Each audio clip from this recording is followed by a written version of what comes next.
Reforma e dështuar e drejtësisë ku zonja motra e Belit e mëronte dhe që mëronte bijtë e partisë për të kapur industrinë e ligjit. Biznesin më fitimprus që kjo vetëm me një vull qarkullojnë miliona, ku mbi 220.000 dosje presin radhën, i vetëm institucion për popullin është pikërisht avokati i tij.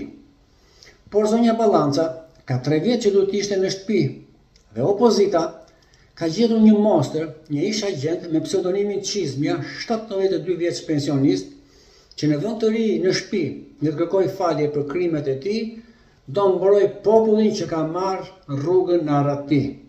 E kuptoni juve që kjo opozit me gjithë atë staf të madh, juristësh, militantësh, të shkolluar dhe në Perëndim, figura të ndershme që i bëjnë punësh mbar shqiptarisë, pa dallim krahin e fejë dhe binësh politike, jo, Besim Tregjoni, 72 vjeç, është kandidati i tyre i turpit, ose Qizmja, që duan t'ja vënë akoma në lak popullit tim.